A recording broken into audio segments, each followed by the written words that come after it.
Yeah, spring is not a season. Spring here in this story is childhood, because spring is the most beautiful season of the year. So childhood is the most beautiful stage of life. बचपन इंसान के जीवन की सबसे beautiful stage होती है, तो कई बार बचपन लॉस्ट हो जाता है. हमारे आसपास सारे बच्चे इतने लकी नहीं होते जिनको सब कुछ मिल जाता है. कुछ अनलकी बच्चे भी होते हैं. तो the writer Anees Jung is talking about those kids. This is the picture of Anees Jung. She is an Indian writer, but उन्होंने अपनी कुछ एजुकेशन हायर स्टडीज़ यूएसए में भी की थी. तो she is has done this beautiful story. तो ये जो लॉस्ट स्प्रिंग है, ये कुछ स्लम किड्स के ऊपर बनी हुई है. देखो यहाँ पे हमने पिक्चर में भी शो किया हुआ है. They are scrounging some useful things from garbage. So will start the story right now. Stories of stolen childhood, जिनका बचपन चोरी हो गया. Why do you do this? I ask Saheb when whom I encounter every morning scrounging for gold in the garbage dumps of my neighborhood. तो writer एक बच्चे को मिलती है जो गार्बेज में कुछ ढूंढ रहा होता है रोज. एनकाउंटर वर्ड का मीनिंग होता है फेस करना. Scrounging means he was searching for some gold. What is gold? Gold is their daily bread and butter, money for daily bread and butter. तो वो उसको कहती है कि वाई डू यू डू दिस, कि आप इधर गार्बेज में क्या ढूंढने आते हो, क्यों करते हो ऐसा. आई ask Sahib whom I encounter every morning scrounging for gold in the garbage dumps of my neighborhood. Sahib left his home long ago. Set amidst the green fields of Dhaka, his home is not even a distant memory. अब who is Sahib? Sahib is a small child. He comes to the garbage places daily. और वो पहले से ही यहाँ का नहीं है. He belongs to Dhaka, capital of Bangladesh. और वो बहुत दूर उसकी मेमोरीज चली गई हैं घर की. There were many storms that swept away their fields and homes. His mother tells him, उसकी माँ उसको बताती थी कि जहाँ से वो बिलोंग करते हैं वहाँ हरे खेत थे और तूफ़ान आया, घर खेत सब उस तूफ़ान में चले गए. That's why they left looking for gold in the big city where he now lives. This story is about Delhi. I have nothing else to do. He mutters. Mutters is whispers very slowly. वो बहुत slowly बोलता है कि मेरे पास और कुछ करने को नहीं है, इसलिए मैं गार्बेज की जगह पे कुछ ढूंढने आता हूँ. गो टू स्कूल, आई से ग्लाइवली. तो मैंने ऐसे ही केयरलेसली उसको बोल दिया go to school, realising immediately how hollow the advice must sound. Hollow advice, जिस एडवाइस में दम ना हो, खोखली एडवाइस दी उसको कि go to school. There is no school in my neighbourhood. तो उस बच्चे ने कहा मेरे यहाँ आसपास कोई स्कूल ही नहीं है. When they build one I will go. जब कोई एक बनाएगा तो मैं स्कूल जाऊँगा. तो राइटर ने उसको बोला if I start a school will you come? I ask half joking. Yes he says smiling broadly. तो वो बड़ी ब्रॉड स्माइल देते हुए कहता है येस मैं आऊँगा. A few days later I see him running up to me. Is your school ready? तो राइटर एक दिन जाती है वहाँ पे, तो वो लड़का भाग के उसके पास आता है और उसको पूछता है कि क्या स्कूल रेडी हो गया. It takes longer to build a school, I say embarrassed at having made a promise that was not meant.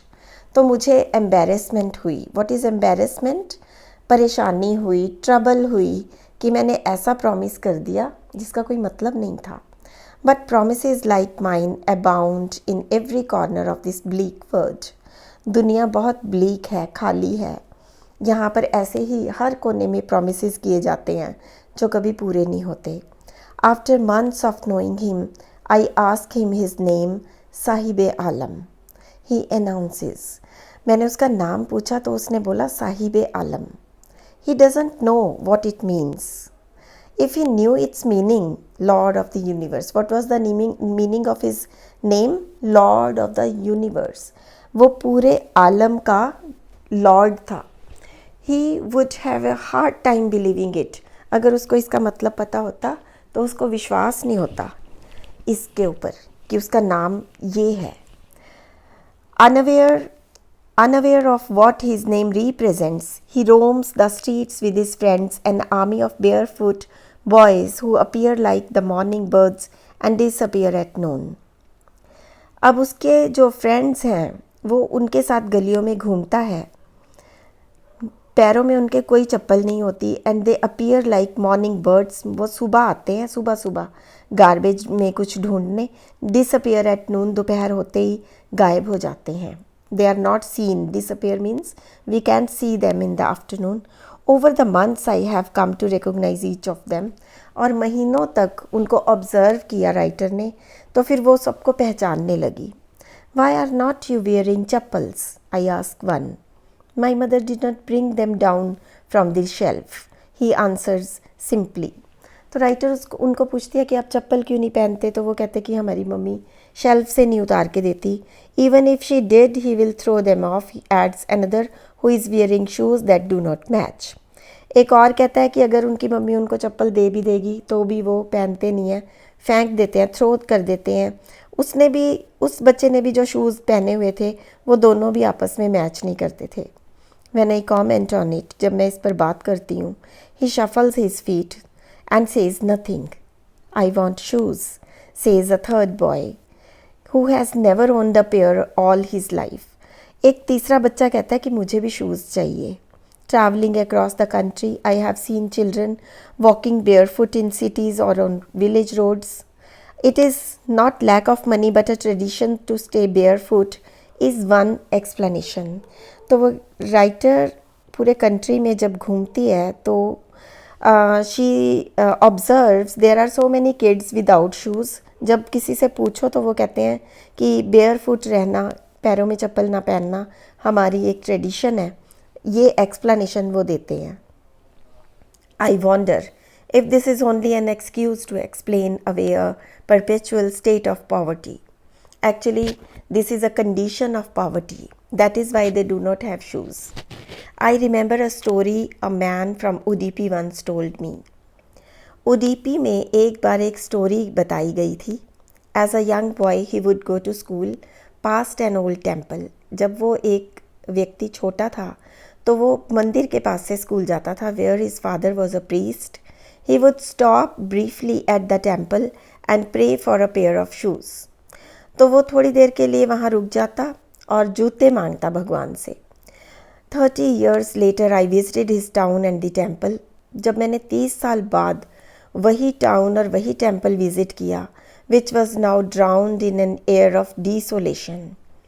वो जगह अब डिसोलेट हो चुकी थी। It had become a lonely place. Desolation means it had gone into loneliness. अकेलेपन में चली गई थी क्योंकि लोग गांव छोड़ छोड़ के शहरों में जा रहे हैं। तो in the backyard where lived the new priest, there were red and white plastic chairs. Change क्या देखती है राइटर एनीस जंग?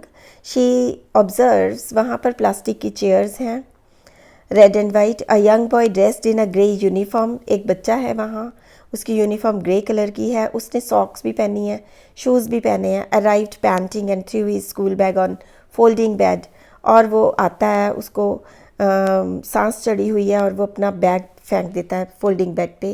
Looking at the boy I remembered that prayer another boy had made to the goddess when he had finally got a pair of shoes. 30 साल पहले एक बच्चे ने shoes की प्रेयर की थी, आज एक और छोटे बच्चे को मैंने शूज़ में देखा। Let me never loose them, the goddess had granted his prayer. तो वो बच्चा कहता है कि भगवान करे मेरे जूते कभी गुमे ना, क्योंकि भगवान ने मुझे ये प्रेयर के बाद दिए हैं। Young boys like the son of priest now वोर शूज़। अब उन प्रीस्ट या पुजारी जी के जो बच्चे थे उन्होंने शूज़ पहने हुए थे। But many others like rag pickers in my neighbourhood remain shoelace. लेकिन कई दूसरे बच्चे जो मेरे पड़ोस में थे वो शूलेस थे, यानी उनके जूते नहीं थे। My acquaintance with the barefoot ragpickers lead to me Seemapuri, a place of periphery of Delhi yet miles away from it, metaphorically. That means कि सीमापुरी एक दिल्ली का पार्ट है, वहाँ पे ज़्यादा बांग्लादेश से आए हुए प्रवासी लोग रहते हैं और उनसे उसकी राइटर की एक्वेंटेंस हो जाती है। What is acquaintance? Means she becomes well known to those kids. उन बच्चों के साथ उसकी जान पहचान, एक्वेंटेंस, वेल नोन हो जाती है। और वो दिल्ली के आसपास का इलाका है। Those who live here are squatters who come from Bangladesh back in 1971. Sahib's family is among them. Simapuri was then a wilderness. It still is, but it is no longer empty. आज भी सीमापुरी जंगली जैसी है area में, लेकिन आज भी वहाँ पर लोग बहुत हैं, है वो जंगल जैसा ही. इन स्ट्रक्चर्स ऑफ मड, वहाँ आज भी मिट्टी के झोंपड़े हैं. With roofs of tin and tarpaulin, tin और टैरपोलिन की छतें हैं. डिवॉइड ऑफ सीवेज, जहाँ कोई सीवेज नहीं है, ड्रेनेज का सिस्टम नहीं है, रनिंग वाटर नहीं है. Live 10,000 rag pickers. They had lived here for more than 30 years without an identity. वो यहाँ 30 साल से बिना आइडेंटिटी के रह रहे हैं, बिना पहचान के. Without permits but with ration cards that get their names on voters. लेकिन सरकार क्या करती है, वोटर लिस्ट में उनका नाम ऐड करने के लिए उनके राशन कार्ड बना देती है. And enable them to buy grain, ताकि राशन से वो ग्रेन ले सकें. Food is more important for survival than an identity. क्योंकि एक इंसान के लिए जिसके पास कुछ नहीं है, उसके लिए सबसे इम्पॉर्टेंट चीज़ होती है फूड, पहचान से भी ज़्यादा food. If at the end of the day we can feed our families and go to bed without an aching stomach, we would rather live here than in the fields that gave us no grain. वो कहते हैं कि अगर दिन के and में हमारे को और हमारी फैमिली को खाना मिल जाएगा तो हम यहीं रहेंगे, अपने हरे खेतों में नहीं रहेंगे. Says a women group of women in tattered sarees and wherever they find food, they pitch their tents that become transit homes. जहाँ भी उनको खाना मिलता है वो अपने वहीं टेंट लगा लेते हैं, ट्रांजिट होम्स बना लेते हैं. Temporary home are called transit homes. Children grow up in them becoming partners in survival. उनके बच्चे उनके पार्टनर हैं सर्वाइवल में. But survival, what is survival? They help in earning their daily bread and butter. And survival in Seemapuri means rag picking. और अगर आपको life में survive करना है, बचना है, तो आपको रैग पिकिंग करनी पड़ेगी अगर आप सीमापुरी के हो. Through the years it has acquired the proportions of fine art. कई सालों से ये फाइन आर्ट बन चुका है. Garbage to them is gold. It is their daily bread, a roof over their heads, even if it is a leaking roof. चाहे ये उनकी लीक करती हुई छत है, लेकिन डेली की ब्रेड बटर भी गार्बेज है, छत भी गार्बेज है. But for child it is even more. I sometimes find a rupee, even a 10 rupee note. Saheb says his eyes lighting up. Saheb की आंखों में बहुत चमक आती है जब वो कहता है कि कई बार मुझे गार्बेज में से 1 रुपया या 10 रुपये मिल जाते हैं. When you can find a silver coin in the heap of garbage, you don't stop scrounging. जब तुम्हें एक बार कॉइन मिल जाता है तो आप स्क्राउंज करना, मतलब सर्च जारी रखते हो. For their is hope for finding more. It seems that for children garbage has meaning different. बच्चों के लिए गार्बेज का मीनिंग डिफरेंट है from what it means to their parents. For the children it is wrapped in wonder. For the elders it is means of survival. बच्चों के लिए ये एक वंडरफुल चीज़ है कि कुछ भी मिल सकता है उसको स्क्राउंज करने से. बड़ों के लिए means of survival means it is their daily bread and butter. One winter morning I see Sahib standing by the fenced gate of neighborhood club, watching 2 young men dressed in white and playing tennis. एक दिन Sahib tennis court के बाहर उसको मिलता है, writer को. I like the game he hums. अब ये यहाँ उसके दूसरे शौक़ के बारे में पता चलता है कि वो कहता है कि मुझे ये गेम बहुत अच्छी लगती है. Content to watch it standing behind the fence. मैं इसे बाहर से ही देखते हुए हैप्पी हूँ. I go inside when no one is around. मैं अंदर तभी जाता हूँ जब कोई नहीं होता. He admits the gatekeeper lets me use the swing. Saheb too is wearing tennis shoes. और फिर मैंने नोटिस किया कि साहिब ने भी टेनिस शूज़ डाले हैं.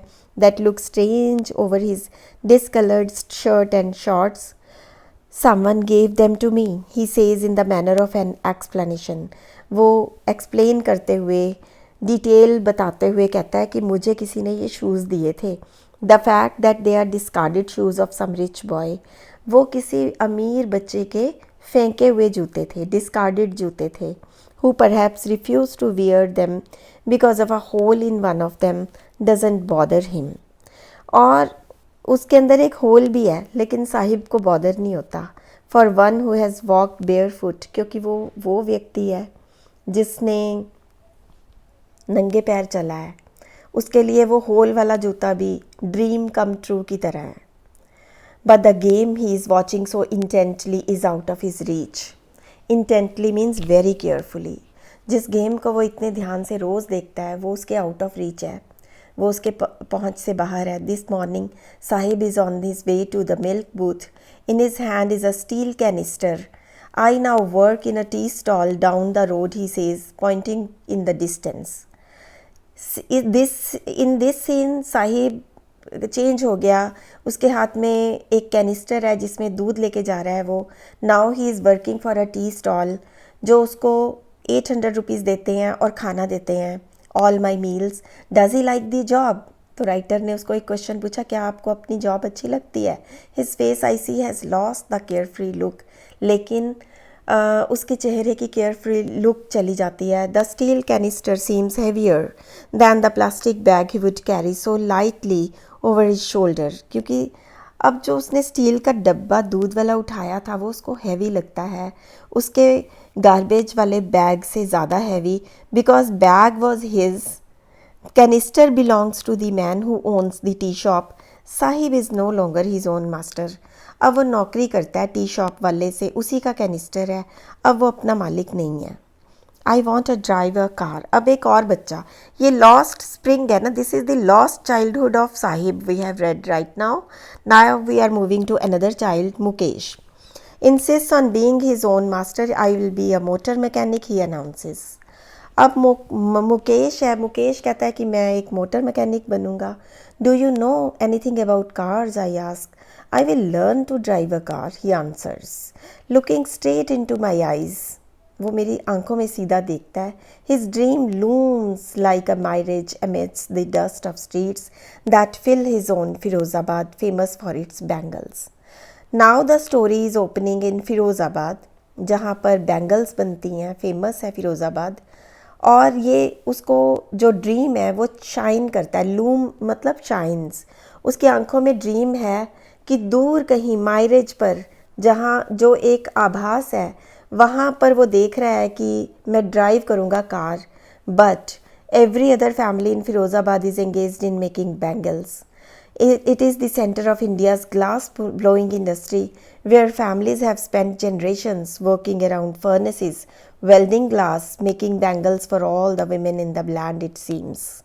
फिरोज़ाबाद में वो रहता है, हर फैमिली वहाँ बैंगल मेकिंग करती है. फैमिलीज़ के जनरेशन्स टू जनरेशन्स भट्टियों के सामने ग्लास मोड़ते हैं और बैंगल मेकिंग का काम करते हैं. Mukesh family is among them, और मुकेश की फैमिली भी वही है. None of them know that it is illegal for children like him to work in glass furnaces with high temperatures. Actually ये इलीगल है, गैर कानूनी है कि छोटे छोटे बच्चे ग्लास फर्नेसेस के सामने बैठ के इतने टेम्परेचर में काम करते हैं. डिंगी सेल्स में, वेरी स्मेली छोटे छोटे कमरे, without light, without air, that the law if enforced could get him all those 20,000 children out of hot furnaces where they slog their daylight hours, often losing the brightness of their eyes.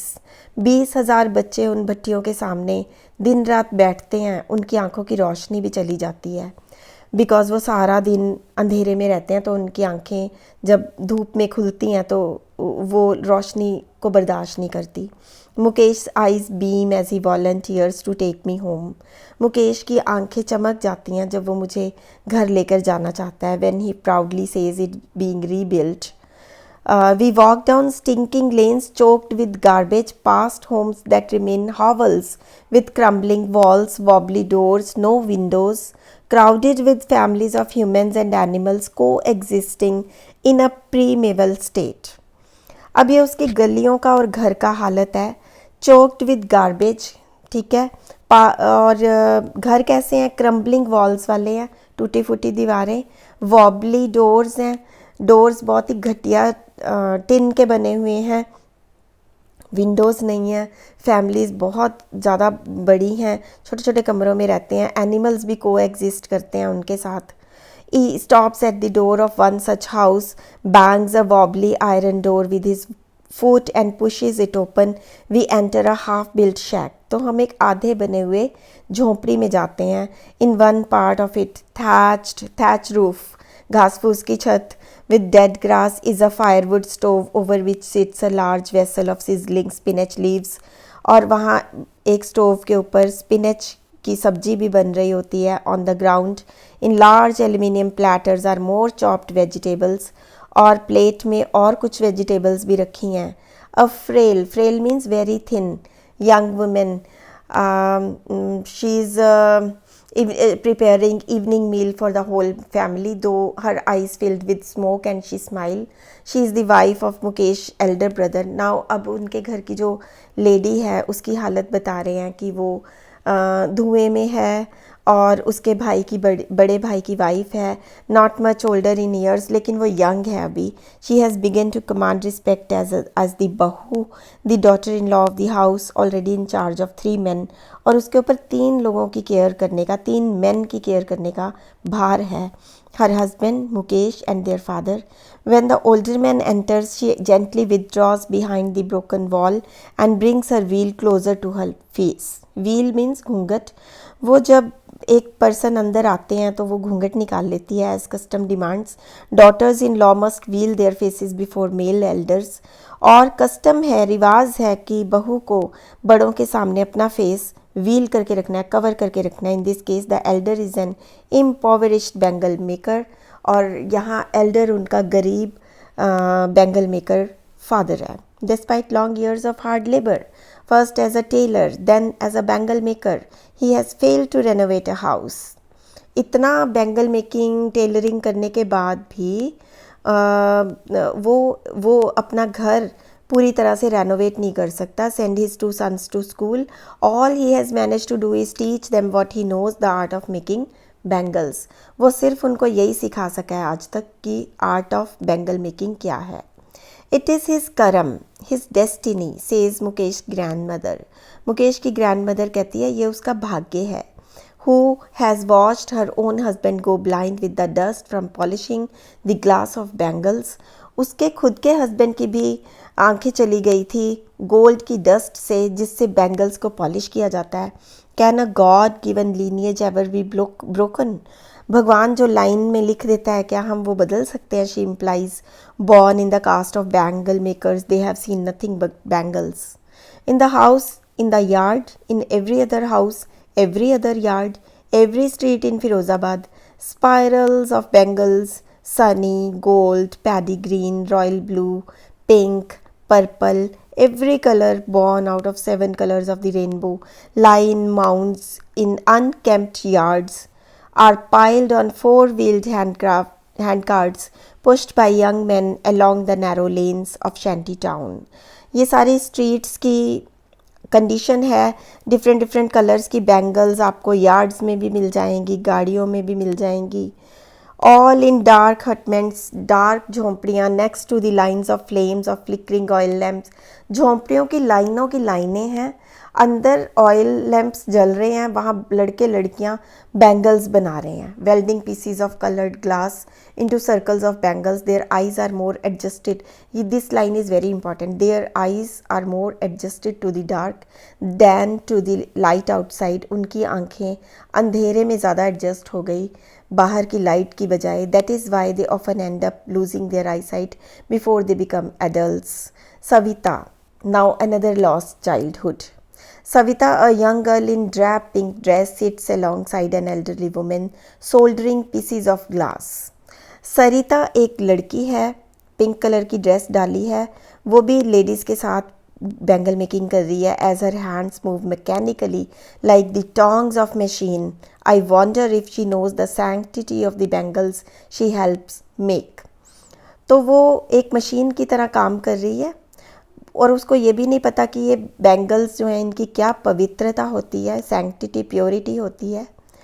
It symbolises an Indian women suhag. एक ये these bangles are symbol of suhag. Auspiciousness in marriage, auspicious होती हैं, बड़ी शुभ होती हैं. They are considered very good and it will dawn on her suddenly one day when her head is draped with red veil. जब उसका भी दिन आएगा शादी का, जब लाल घूंघट में वो जाएगी. Her hands dyed red with henna, red bangles rolled onto her wrist. तो उसके भी हाथों में बैंगल्स होंगी और मेहंदी लगेगी. Henna means mehndi. She will then become a bride like the old woman beside her who became one many years ago. वो भी उन बड़ी औरतों की तरह ब्राइड बनेगी जो उसके साथ बैठी हैं. She still had bangles on her wrist but no light in her eyes. वो ओल्ड वुमेन के हाथ में बैंगल्स तो हैं लेकिन आंखों में रोशनी नहीं बची. एक वक्त शेर भर खाना भी नहीं खाया. She says in a voice drained of joy. Voice तो है, खुशी नहीं है, ड्रेन ऑफ हो गई. She has not enjoyed even one full meal in her entire lifetime. That is what she has reaped. यही उसने काटा है. Her husband, an old man with a flowing beard, says, I knew nothing except bangles. मुझे bangles के अलावा कुछ नहीं आता. All I have done is make a house for the family to live in. मैंने सिर्फ एक घर बनाया जिसमें मेरा परिवार रह सकता है. Hearing him one wonders if he has achieved what many have failed in their lifetime. क्या उसने ऐसा कुछ अचीव किया जो बाकी लोग फेल कर जाते हैं. He has a roof over his head. The cry of not having money to do anything except carry on the business of making bangles, not even enough to eat, rings in every home. हर घर में ये घंटी बजती है, हर घर में ये रोने की आवाज़ है कि बस बैंगल मेकिंग है जिससे कि खाने के पैसे भी नहीं जुटते हैं. Young man echo the lament of their elders. जवान लड़के बड़ों की के किए पर पछताते हैं. Eco means repeatedly. Little has moved with time. It seems in Firozabad. Firozabad में टाइम के साथ कुछ नहीं बदला. Years of mind-numbing toil have killed all initiative and ability to dream. वर्षों के हार्ड वर्क ने, toil means हार्ड वर्क, उनके मन को नम कर दिया, सुन कर दिया है और कोई इनिशिएटिव नहीं लेता, कोई कदम नहीं उठाता, कोई स्टेप नहीं लेता कुछ नया करने का या ड्रीम करने का. Why not organise yourselves into a cooperative. आप लोग एक कोऑपरेटिव सोसाइटी क्यों नहीं बनाते. I ask a group of young man who have fallen into vicious circle of middle man who trap their fathers and forefathers. वहाँ पर एक बुरा चक्कर फंसा है, चल रहा है, विशियस सर्कल है, मिडिल मैन है जो यंग लड़कों को उनके फोर फादर्स की तरह हायर करते हैं बैंगल मेकिंग के लिए और वहाँ से निकलने नहीं देते. Even if we get organized, we are the ones who will be hauled up by the police. अगर हम ऑर्गेनाइज कर लेते हैं, कोई यूनियन बनाते हैं तो हमें ही सबसे पहले पुलिस पकड़ेगी, मारेगी, ड्रैग करेगी जेल में कि हम कुछ इलीगल कर रहे हैं. They say there is no leader among them, no one who could help them see things differently. Their fathers are as tired as they are. They talk endlessly in a spiral that moves from poverty to apathy to greed to injustice. वो एक spiral में घूमते रहते हैं. वो गरीबी से दयनीयता, फिर लालच, फिर अन्याय, यही बातें करते हैं. Listening to them, I see two distinct words, one of the family caught in a web of poverty, burdened by the stigma of caste in which they are born. Actually उनके ऊपर उस कास्ट का stigma है, उस cast का दुख है जिसमें वो बॉर्न हुए हैं क्योंकि वो बैंगल मेकिंग कास्ट है. The other a vicious circle of sahukars. एक वहाँ पर दुष्चक्र है, अ बैड सर्कल है साहूकार्स का, द मिडल मैन का, पुलिस मैन का, कीपर्स ऑफ लॉ का. Keepers of law means police man. Bureaucrats and politicians are also included in that vicious circle. Together they have impose the baggage on the child. इकट्ठे होके उन्होंने बच्चे के ऊपर बोझ लाद दिया that he cannot put down. अब वो बोझ वो उतार नहीं सकता. Before he is aware, he accepts it as naturally as his father. To do anything else would mean to dare. अगर वो कुछ और करता है तो it means वो बड़ी हिम्मत कर रहा है जो उसको नहीं करनी चाहिए. Dare means courage and daring is not a part of his growing up. Grow up होते समय उसको dare करना